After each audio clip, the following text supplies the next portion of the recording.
افسانه سوې. لیک طاهر اپريدي.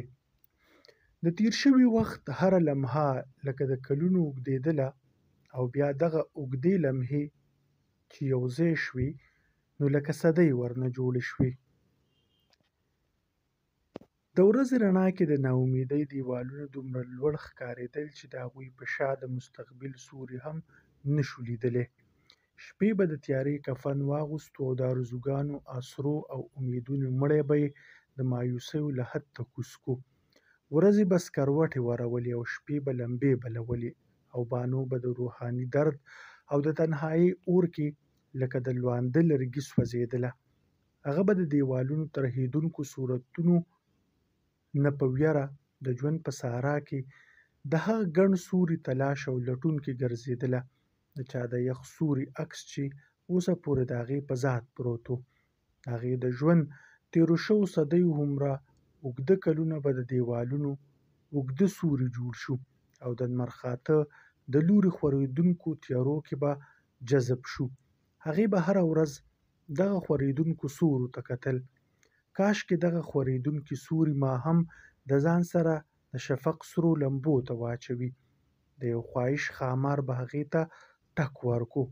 سپرلی به دومره په خاموشۍ تیر شو چې د هغې د وجود د وچې ونې د جذباتو څانګو به یوه غوټۍ هم ونه سپړدله. هغې ته به دا هم معلومه نه شوه چې بلبلان کله رالل او کله د ګلونو په څانګو کېناستل، او خوږو خوږو نغمو یې لر و بر مست کړه، او بیا کله د خزان د یخو او سپورو بادونو د ویرې چرته لاړل. هغې ته بس دومره معلومه وه چې د هغې د روح نه ګیر چاپېره د ازغو شپول تاو دی، او هغه د تنهایۍ پنجره کې ګیره ده. په هر دنیا کې څه وشول او څه کېږي هغې ته هېڅ معلومه نه وه. هغې د فکرونو او د غمونو کفن اغوستی و، او د تنهایۍ قبر کې د هجر په عذاب مبتلا وه. د چپې او تیارې کوټې دروازه به هغې له دننه مخې بنده کړه، او په دیوال ځوړند د اسلم تصویر ته به یې کتل. د شیشې د پردې نه به اسلم داسې مسکی مسکی ښکارېدو لکه هغه د بانو په بېوسۍ او مجبورۍ پورې ملنډې کوي. خو په هغې د اسلم بېځانه تصویر د ړومبي نه زیات ښه او ښکلی لګېدو، ځکه چې هغې به کوم وخت وغوښتل نو هغه به یې دیوال نه راکوز کو او ښکل به یې کړو، سینې سره به یې جوخ کو او زړه پورې به یې ونیو. هغې ته هغه وخت هم دغه تصویر ښه ښکارېدو، کوم وخت چې د اسلم خندا او بړقا ژوندۍ وي. نو د دوی کور کې خوشحالو ګډاګانې کولې، خو اوس د هغو بړقاو خنداګانو پازیب غلی و.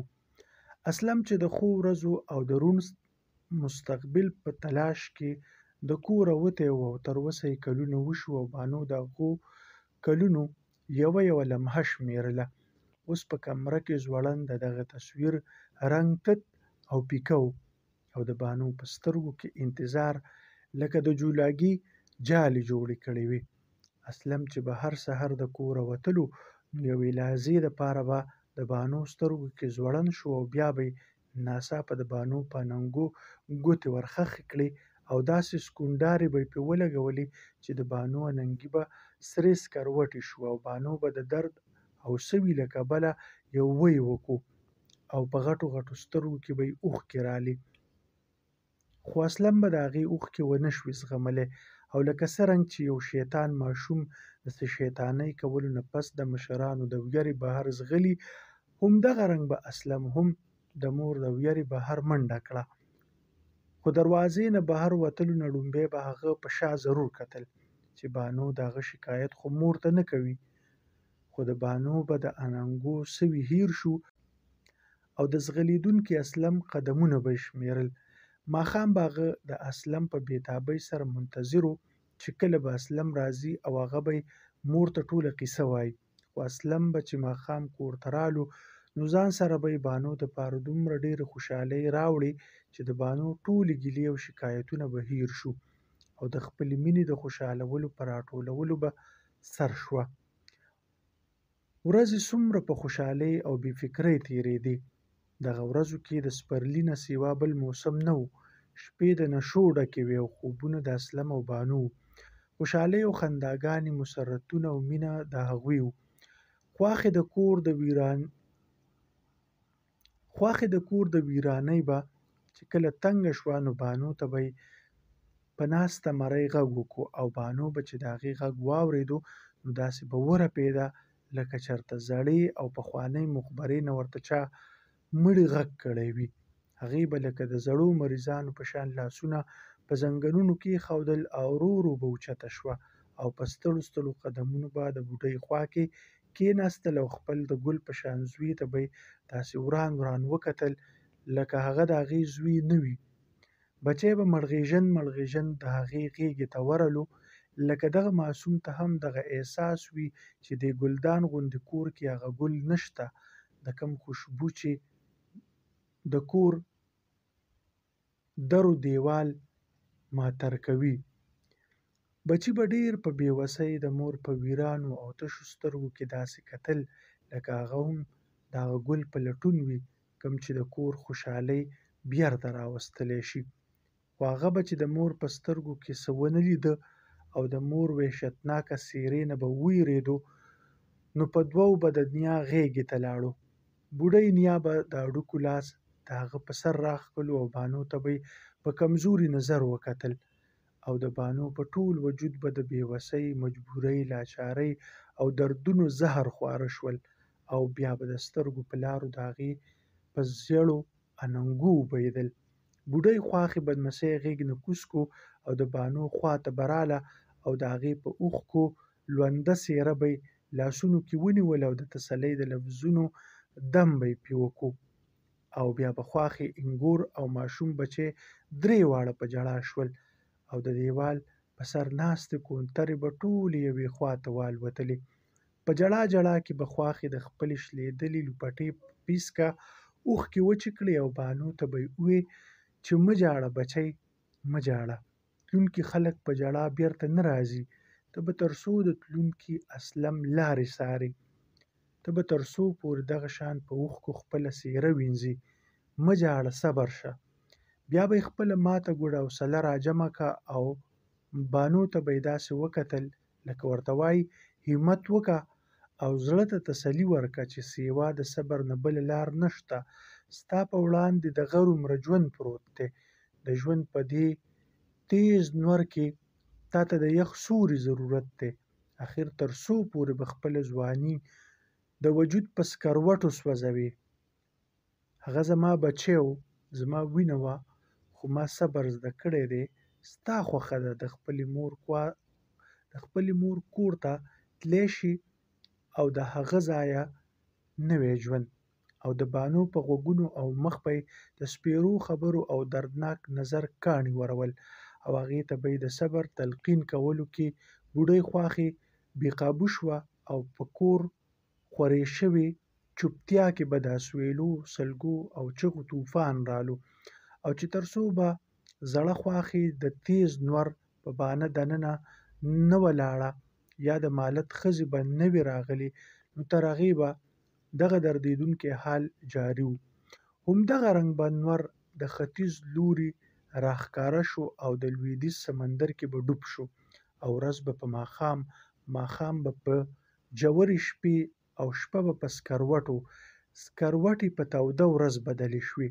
د غمونو، دردونو او مایوسو خور شوی څادر د بانو وجود ته د خوشحالو یو پړق هم نه ښودلو. بانو به د شیشې د پردې په شا تصویر ته داسې کتل لکه ورنه تپوس کوي څه پوښتنه کوي، خو تصویر غلی او ساکت و.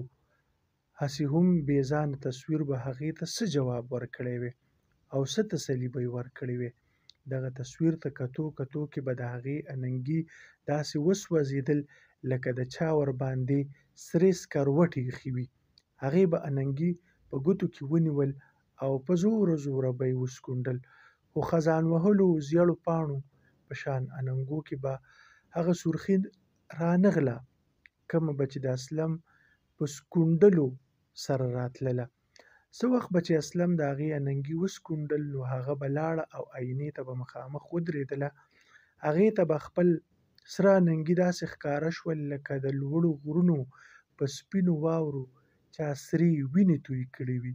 خو اوس هغه به چې د وخت د یکسانیت نه تنګه شوه نو باورچی خانې ته به لاړه او انغري کې به یې وچ لرګي جمع کړه او اور به یې ورته کړو. د اور سرو لمبو به د کور په دیوالونو د خورو تیارو د رڼا کولو ناکام کوشش وکړو، خو نه به د هغې زړه رڼا شو او نه د کور دیوالونه. هغې به نور لرګي هم انغري ته ور واچول او لمبې به نورې هم تیزې شوې، خو تیاره به لا خوره شوه او وچو لرګو به په یو بل سرونه کېښودل او بې مقصده به سوځېدل او انغري کې به سرې سکروټې جوړېدلې. هغې به دوه سوځېدونکي لرګي راواخیستل او شونډو ته به یې نږدې کړل او بیا به یې انغري ته وغورځول. بانو ته دغه سوو لرګو او خپل وجود کې هیڅ فرق ښکاره نه شو. د هغې روح او وجود هم د فراق اور کې د لوندو لرګو په شان سوځېدو. د سوځېدونکو لرګو سرې شولې هغې ته داسې محسوسېدلې لکه د هغې د ارمانونو او خوبونو دپاره بلې شوي وي. هغې به بې اختیاره په خپل مخ او اننګو ګوتې راښکلې، خو هلته تېرو ورځو شپو د واورې ټوکړې ایښې وې. هغې چې د خپلو زیړو اننګو یخوالی محسوس کړو نو ټول لرګي یو ځای اور ته واچول. د مازدیګر سیوری به اوږده شو او د لمر څړیکو به د کوټې د روشندان نه دننه سر ښکاره کړو او د بانو په غمونو او پریشانیو به رنګ تک زیړ شو. بانو به د انغري په غاړه ناسته د ماښام د سپېرو سیورو نه ترهېدله. لرګي به یې هم دې مالې اور ته غورځول او د اور سرې شولې به د ښامار په شان ژبه وهله او د بانو لور ته به ورکږه شوله. په کور کې سپېره چوپتیا ډېره په بې فکرۍ اوده وه او په درو دیوالو خاموشۍ غځونې کولې. باورچی خانه کې بانو غلې غلې ساه راښکلې ناسته وه. وچ او لانده لرګي ورو ورو سوځېدل او د اور لمبو ژبې وهلې. د بانو بوډۍ او میراتې خواښې انګړ کې په کټ کې داسې غځولې پرته وه لکه د هغې په ضعیفو رګونو کې وینه په ځای ودرېدلې وي. په دې هیبتناکه او غمجنه خاموشۍ کې یوې سوځېدلې چغې د چوپتیا دیوالونه سوري کړه او د بوډۍ خواښې په غوږونو کې سیخونه وټومبل. خواښې داسې ټوپ کړو لکه د هغې زړو رګونو کې ایساره شوې وینه یو دم په ټوپونو شوې وي.